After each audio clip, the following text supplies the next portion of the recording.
પહેલા જ વરસાદમાં સુરતના હાલ બેહાલ થયા છે। 4 ઇંચ વરસાદમાં સુરતના અનેક વિસ્તારોમાં રસ્તા બેસી ગયા છે। ખાડામાં ઠેર ઠેર વાહનો ફસાતા તંત્ર સામે ભારે આક્રોશ ફેલાયો છે। સુરત મનપાની પ્રી મોન્સૂન કામગીરીની પોલ હવે ખુલી ગઈ છે। ડાયમંડ સિટી સુરત બન્યું છે ખાડા સિટી। ગઈકાલે પણ ભારે વરસાદમાં લોકોના હાલ બેહાલ થયા હતા। તો આ દ્રશ્યો સુરતમાંથી સામે આવી રહ્યા છે કે જ્યાં પહેલા જ વરસાદમાં એટલે કે વરસાદની હજુ તો શરૂઆત જ થઈ છે ત્યાં સુરતની સુરત બગડી ગઈ છે તે પ્રકારના દ્રશ્યો એક બાદ એક સામે આવી રહ્યા છે। 4 ઇંચ વરસાદમાં સુરતના અનેક વિસ્તારોમાં રસ્તા બેસવાની ઘટનાઓ સામે આવી તો ખાડામાં ઠેર ઠેર વાહનો ફસાતા તંત્ર સામે ભારે આક્રોશ ફેલાયો છે। સુરત મનપાની પ્રી મોન્સૂનની કામગીરીની પોલ ખુલી ગઈ છે। ડાયમંડ સિટી સુરત બન્યું છે ખાડા સિટી। ગઈકાલે પણ ભારે વરસાદમાં લોકોના હાલ બેહાલ થયા હતા ત્યારે સતત બીજા દિવસે પણ લોકોના હાલ બેહાલ થવાની ઘટનાઓ સામે આવી રહી છે। પહેલા જ વરસાદે સુરતની પોલ ખોલી નાખી છે કારણ કે પાલિકા દ્વારા મસ્ત મોટા દાવા કરવામાં આવ્યા હતા કે અમે પ્રી મોન્સૂનની કામગીરી કરી છે અને આ ચોમાસામાં નાગરિકોને કોઈ જ સમસ્યા નહીં પડે, પરંતુ પહેલા અને બીજા જ દિવસે આ પ્રકારના દ્રશ્યો સામે આવી રહ્યા છે। આપ જોઈ શકો છો કે અનેક વાહનો રસ્તો બેસી જવાના કારણે ફસાયા હતા। તો જો પાલિકાએ પ્રી મોન્સૂનની કામગીરી કરી હોય તો આ પ્રકારની ઘટના શા માટે બની રહી છે તે પણ સૌથી મોટો સવાલ અહીંયા ઊભો થાય છે। અહીંયા જોઈ શકાય છે એક વાન ગઈકાલે ફસાઈ હતી। એસટી બસ પણ હવે ફસાવાની ઘટના સામે આવી રહી છે, પરંતુ કોઈ જાનહાનિના સમાચાર સામે નથી આવ્યા। પરંતુ જો કોઈ મોટી દુર્ઘટના સર્જાય અને જાનહાનિ થાય છે તો શું તેની જવાબદારી સુરતનું તંત્ર લેશે કે કેમ? કારણ કે 4 ઇંચ વરસાદમાં જ સુરતના હાલ બેહાલ થઈ ગયા છે। અનેક જગ્યાએ રસ્તાઓ બેસી ગયા છે અને ખાડાઓ પડવાના કારણે વાહનો ફસાવાની ઘટનાઓ સામે આવી રહી છે।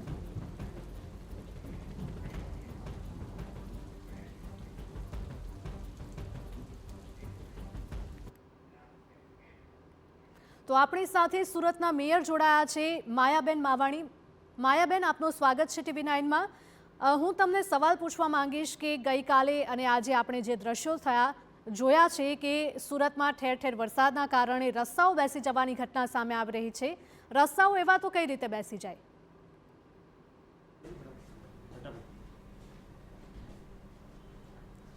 સુરતમાં જે રસ્તાઓ બેસવાની ઘટના છે તે ખૂબ જ ગંભીર બાબત છે અને જે પણ ઝોનના અધિકારી છે કે જે પણ એજન્સી છે તેના પર અમે કડકમાં કડક કાર્યવાહી લેશું, કડકમાં કડક પગલાં લેશું અને આ લોકોને 3 દિવસ ખુલાસો નોટિસ પણ આપી દીધી છે કે અમને 3 દિવસમાં આનો ખુલાસો આપો, આમાં જવાબદાર કોણ છે।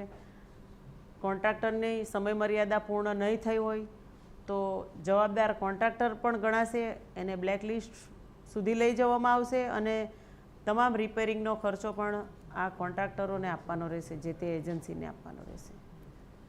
માયાબેન, કોઈ કોન્ટ્રાક્ટર સુધી વાતચીત થઈ શકે છે અત્યાર સુધીમાં કે જે તે વિસ્તારનું કામ સોંપવામાં આવ્યું હોય અને એની બેદરકારી સામે આવી હોય અથવા તો હલકી ગુણવત્તાનું મટીરિયલ વાપરવામાં આવ્યું હોય અને તેના કારણે આ રસ્તાઓની ખસ્તા હાલત થઈ હોય, અત્યાર સુધી કઈ વાતચીત થઈ શકી છે?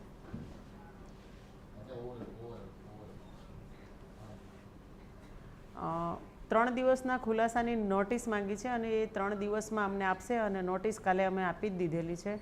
મોટા વરાછામાં જે ઘટના ઘટી તેને લઈને કાલે જ નોટિસ આપી દીધી છે અને ઉધનામાં આજે જે બની છે તો આજે પણ એને નોટિસ આપી દેવામાં આવશે અને 3 દિવસમાં આનો ખુલાસો કરવામાં આવશે। ઓકે, એક મેયર તરીકે તમને એવો સવાલ ના થાય કે પ્રી મોન્સૂનની કામગીરી થઈ ગઈ છે તો ચાલો આપણે પણ એકવાર ચેક કરી લઈએ? તમે ચેકિંગ નહોતું કર્યું આ પહેલા?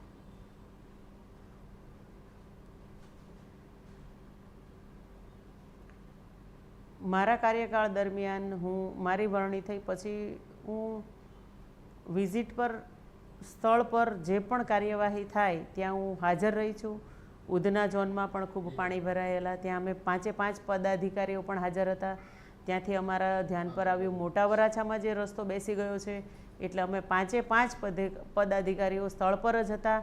સ્થળ પર અમને જોયું અને અમને જાણ થઈ કે જે પાળો હતો એના નહીં હતો અને એના લઈને જે માટી ઘસી ગઈ અને એના લીધે જે રોડ બેસી ગયો તો અમે સિંચાઈ વિભાગને જાણ કરેલી। ગયા વર્ષે પણ અને આ વર્ષે મૌખિકમાં પણ જાણ કરી કે આ પાળો જે બાંધવાની પ્રક્રિયા છે તે સિંચાઈ વિભાગમાં આવે છે કે પછી એસએમસીના દાયરામાં આવે છે.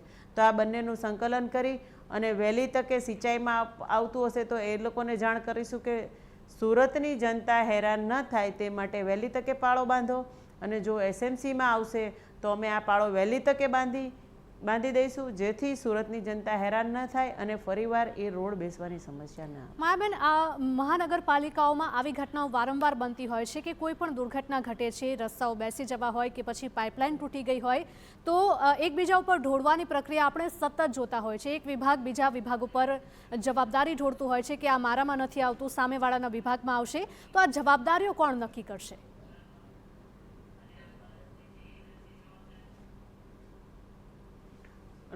આ જવાબદારીઓ ખુલાસા દરમિયાન અમને ખબર પડશે કે કોન્ટ્રાક્ટરની છે કે જે બેદરકારી એ અધિકારીની છે. તો અધિકારીની બેદરકારી હશે તો એને પણ સસ્પેન્ડ કરી દઈશું, અને કોન્ટ્રાક્ટરની જવાબદારી જે તે એજન્સીની ભાગે આવતી હશે તો એને બ્લેક લિસ્ટમાં નાખી દઈશું. એને ફરીવાર કોઈ કામ આપવામાં નહીં આવે. મારી જનતા હેરાન થશે, તે સુરતવાસીઓ હેરાન થશે, તે ચલાવી લેવામાં નહીં આવે. માયાબેન, સવાલ એ પણ થઈ રહ્યો છે કે દર વખતે આવી જ પરિસ્થિતિ સર્જાય છે. એવું કહેવામાં આવે છે કે મનપાને કરોડો રૂપિયાનું પ્રી મોન્સૂનના પ્લાનનું જે ફંડ છે તે આપવામાં આવ્યું છે, એટલો ખર્ચ પણ કરવામાં આવે છે, પરંતુ કોઈને અત્યાર સુધી ખબર નથી પડી કે આ ખર્ચો ક્યાં કરવામાં આવે છે. કારણ કે દર વર્ષે સમસ્યા એની એ જ હોય છે, પરંતુ નિરાકરણ આજ દિન સુધી નથી આવ્યું. તે તમામ મનપાના અધિકારીઓએ સ્વીકારવું પડશે, મેયરે સ્વીકારવું પડશે, અને એવા પણ દાવાઓ થતા આવ્યા છે કે અમે કડક કાર્યવાહી કરશું, કોન્ટ્રાક્ટરને નોટિસ આપવામાં આવશે, બીજી વખત પ્રોજેક્ટ નહીં આપવામાં આવે. છતાં પણ વારંવાર આ ભૂલ શા માટે થઈ રહી છે? નક્કર કાર્યવાહી ક્યારે થશે?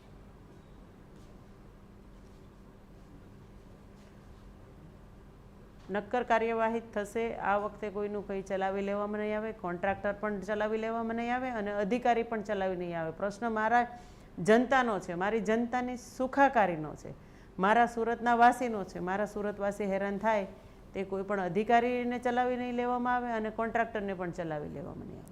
માયાબેન, આ તો તમારી જવાબદારી છે કે સુરતીવાસીઓ હેરાન ન જ થાય. તમે વારંવાર આની જ વાક્યોનું પુનરાવર્તન કરી રહ્યા છો, પરંતુ 200-400 મીટરનો રસ્તો બેસી જાય, વાહનો ફસાય છે. વાહનો જ નહીં, પરંતુ આટલી મોટી એસટી બસ ફસાઈ જતી હોય તો તેના ઉપરથી અંદાજો લગાવી શકાય કે આ ખાડાઓ કેટલા મોટા હશે, કેટલી મોટી સંખ્યામાં રસ્તાઓમાં ભ્રષ્ટાચાર થયો છે. આ બધું કોઈને દેખાતું નથી, કોન્ટ્રાક્ટરને નથી દેખાતું. અને જ્યારે આવી સમસ્યા થાય છે, ગઈકાલે રસ્તા બેસી ગયા, વાહનો ફસાયા, ત્યારે તમે સ્થળ પર હાજર હતા, ત્યારે અધિકારીઓ હાજર હતા, પરંતુ જ્યારે પ્રી મોન્સૂનની કામગીરી થઈ ગઈ છે તેવા દાવા કરવામાં આવ્યા, ત્યારે એક પણ વાર ચકાસણી કરવા તમે સ્થળ પર ન ગયા?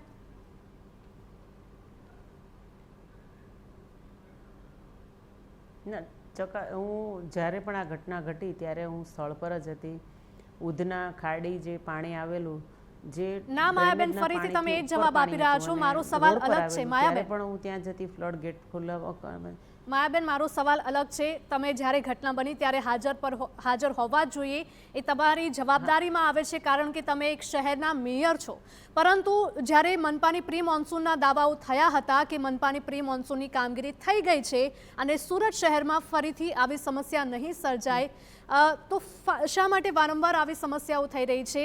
તમે જ્યારે પ્રી મોન્સૂનની કામગીરી થઈ ત્યારે ચકાસણી કરવા માટે એક પણ વાર ગયા નહીં. મારે વિગતવાર જાણવું છે કે શા માટે આવી જ એકની એક ઘટનાઓ વારંવાર બની રહી છે?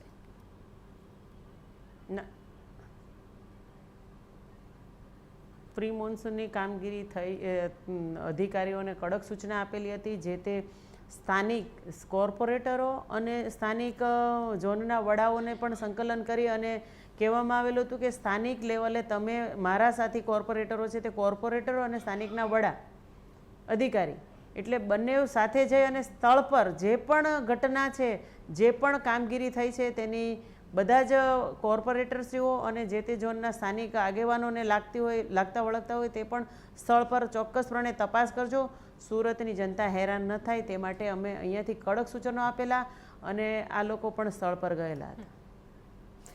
માયાબેન, ગઈકાલે જે ઘટના બની અને અત્યાર સુધીમાં જે ઘટનાઓ બની છે, રસ્તા બેસવાની ઘટનાઓ, વાહન ફસાવાની ઘટનાઓ, આમાં તમે અત્યાર સુધીમાં કેટલા લોકોને નોટિસ આપી છે? મારે તમામની વિગત જોઈએ છે, નામ સહિત.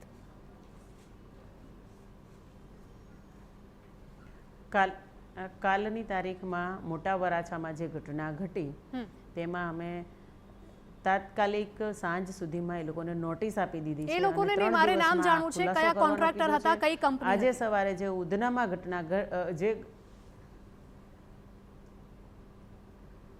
હું તમને જણાવું. જી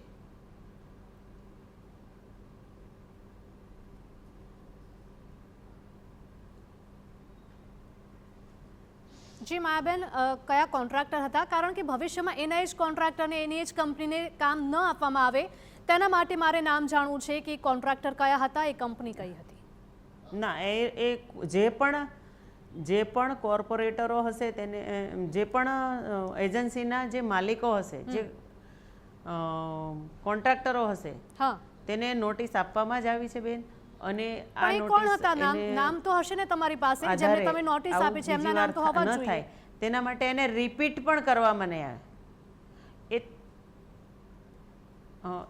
એ નામ હું તમને જણાવું છું બેન હમણાં મંગાવીને. ઓકે.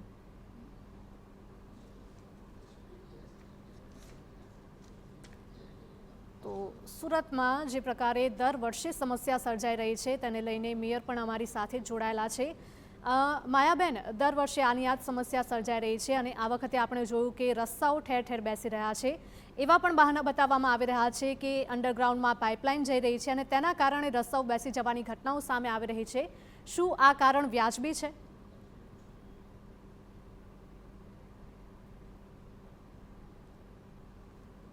જે પણ કોન્ટ્રાક્ટરે કામ કર્યું હશે તેના બધા જ લિસ્ટ મેં મંગાવેલા છે. ઓકે. અને જે પણ કોન્ટ્રાક્ટર હશે તેને અમે ચલાવી લેવામાં નહીં આવે. અને એનું સમય મર્યાદા પૂરી થઈ ગઈ હશે કામની તો પછી અધિકારીઓને પણ લાલ આંખ કરીને એને પણ સસ્પેન્ડ કરી દેવામાં આવશે.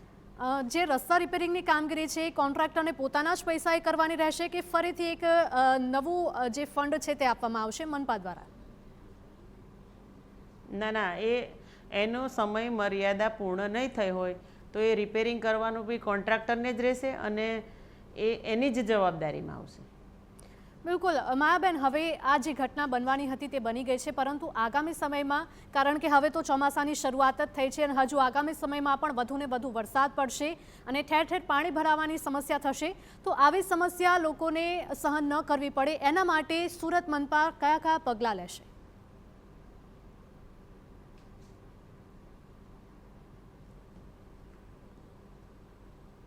આના માટે એક તાત્કાલિક ધોરણે મિટિંગ બોલાવવામાં આવશે.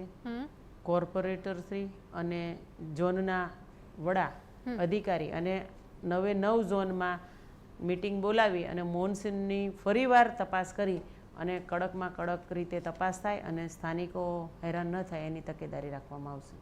બિલકુલ માયાબેન, આપ અમારી સાથે જોડાયા તે બદલ આપનો આભાર. તો સુરતના મેયર આપણી સાથે જોડાયા હતા માયાબેન માવાણી, કે જેમણે કહ્યું છે કે આગામી સમયમાં સુરતીવાસીઓને વરસાદના કારણે સહન ન કરવું પડે તેનું ખાસ ધ્યાન રાખવામાં આવશે. જ્યાં જ્યાં પાણી ભરાયા છે ત્યાં ત્યાં કામગીરી કરવામાં આવશે. સુરતની જનતા હેરાન ન થાય તેના માટે અમે પ્રયત્નશીલ છે તેવું સુરતના મેયરે નિવેદન આપ્યું છે. રોડ બેસવાની ઘટનાને લીધે અમે હવે ગંભીર પગલાં પણ લઈશું.